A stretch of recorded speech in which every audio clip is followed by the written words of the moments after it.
Mr. Trump's campaign manager, Kellyanne Conway, appeared on the Fox News channel this morning, and she offered a rundown of what we can expect to hear from Mr. Trump tonight. Let's look and listen.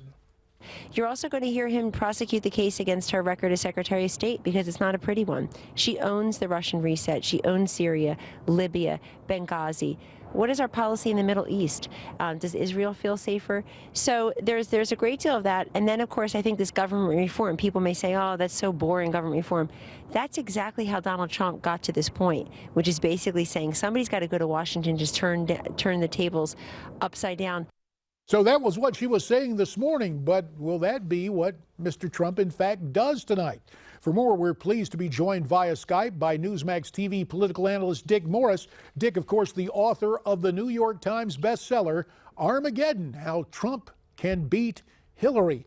As always, Dick, we appreciate your time on Newsmax Prime, and you have said earlier that Mr. Trump needs to deliver a debate knockout. Otherwise, you say, he's in for a defeat of Mondalean proportions. Wow, thinking back to Walter Mondale in 1984, Dick, is it really that bad tonight for him?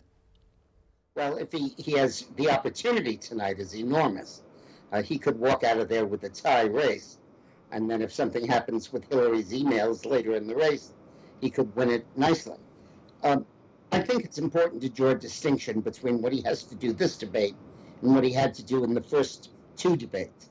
In the first two debates, he had to prove to people that he was not what Hillary said he was, that he was not unpredictable, dangerous, a buffoon, a demagogue, Islamophobic, homophobic, the basket of deplorables, as Hillary put it.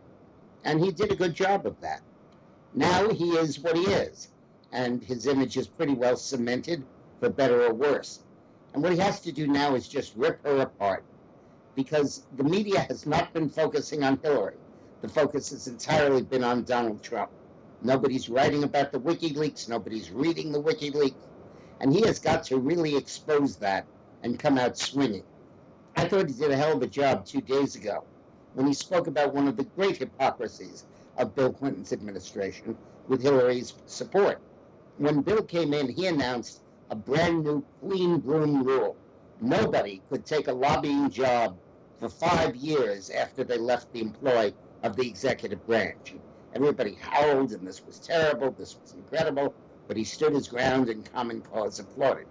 Then, the last few days of his term, when he's leaving office, and they're all leaving office, he signs an executive order repealing. Go get him, boys. Go sign up all the contracts you can in the next 5 minutes. And the guy that pushed for that was John Podesta, whose brother is a lobbyist and is now Hillary's campaign manager. Well, speaking of Hillary, Dick, she will try to get Donald Trump off message, I would suppose. So in his interactions with Hillary, what should he avoid? Well, I think he should avoid being put in a corner. He's got to be aggressive with her. He can't pussyfoot like he did in the first debate. If she says, are you impugning my integrity? He has to say, damn right I am. More lines like you'd be in jail are called for here. I hope that he does not decide to tone down his performance. He needs to tone up his performance to get the spotlight back on Hillary and away from Donald Trump. Well, let's expand our spotlight, so to speak, as we continue the conversation, and we're very pleased to be joined to do that by the son of Ronald Reagan, political commentator Michael Reagan. Michael, of course, the author of the book, Lessons My Father Taught Me, The Strength, Integrity, and Faith of Ronald Reagan. As always, you can find and follow Michael on Twitter. His handle is @ReaganWorld. Mike, thanks for joining us tonight from Southern California. Which Donald Trump do you expect to see show up for tonight's debate? Well, I hope it's the Donald Trump that really takes it to Hillary about the WikiLeaks leaks and all of those kinds of issues about the foreign policy that she was in charge of, along with the President of the United States, Barack Obama, the economy that she was involved with Barack Obama. And I think those are the issues he really needs to stick to. Nobody is sitting at the water cooler today talking about lobbying. Nobody's sitting at the water cooler today talking about term limits. People are talking about the economy, talking about ISIS, talking about being safe, Those are the things that they're talking about. And Hillary has been directly involved in every one of those issues, and every one of those issues have been a absolute failure of Hillary Clinton, and they need to be brought up tonight. And he needs to be asking Hillary questions about those issues if, in fact, they're not asked from the moderator. I agree with you, Mike, and I think that's right. But I think that the focus of Trump's attack needs to be on Bill Clinton's and Hillary Clinton's record, not as much on Obama's. For example, when Bill Clinton was just leaving the White House, he signed the legislation deregulating the banks. And the banks took that largesse and that freedom and made stupid investments, and we ended up paying for it horribly in 07 and 08. He needs to come out and say, it was you and your husband's administration that caused this.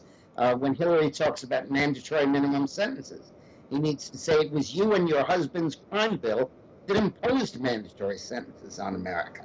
When Hillary talks about the wall, he should say, but your husband and you built the wall on the California-Mexican border, 300 miles of it, and then in the Senate you voted to extend it all the way. You're being totally hypocritical. And I think if he does that and goes on the hypocrisy theme and hits on the connection between Bill and Hillary and that public record, I think he can hold people who would otherwise vote for Hillary home, because they'll be appalled at the hypocrisy, and I think she can make a lot of great points. The one thing is Bill will never criticize Bill.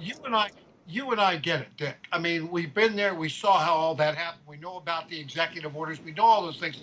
You can't get in the weeds with all of this stuff and try to think that people are going to understand it and be able to move forward, because there's so much information that's there right now today that people get that you can talk about with Hillary Clinton at this point in time.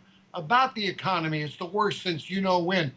All of those things, people wanting jobs, trying to find out, how am I going to get a job? How am I going to move my family forward? Talk about Obamacare in relationship to Hillary Care that went around in 1993-94 that was worse than Obamacare, and she's going to try and institute that and much, much more. Be that agent of change that he talks about. That's how he got there. Look at her as the agent of the status quo and where you're at today. He's the agent of change and the agent who wants to keep America safe, not only great again.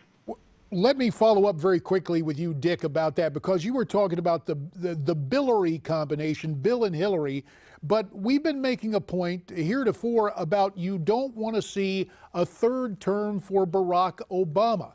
So isn't there something to Michael's advice about updating it, isolating it, indicting Hillary through her lack of performance through the years, but most notably that pivot on Obamacare and Hillary Care? About 30 seconds to close us out, Dick. But you can and should go after Obamacare and Hillary Care. That's very important. But I think that people are inclined to say that Hillary may differ from Obama here or there. They may not completely embrace hanging Obama's record around Hillary. But Bill's record, she can't ignore. And I just looked in the polling today. Bill Clinton has a 46% favorability. He's way down. This is not the Bill Clinton who was invincible 3 or 4 months ago. And by forcing Hillary to defend policies that are indefensible, by labeling them a Billary policy, I think he can really score tremendous. One question I'd ask her if I was him, I look at her and say, Hillary, can you name one job that you have created in your entire life that wasn't a family member? Absolutely. Good point. And because of that, you get a gold star, Michael. You get to hang around. Dick Morris, we're going to let you leave us for a while. We look for you later tonight following the debate to get more insights and analysis. But to you both, we very much appreciate it in this first portion of our program. Up next, political talk show host and GOP strategist Andrea Kaye will join Michael in the conversation as our pre-debate edition of Newsmax Prime comes back right after this.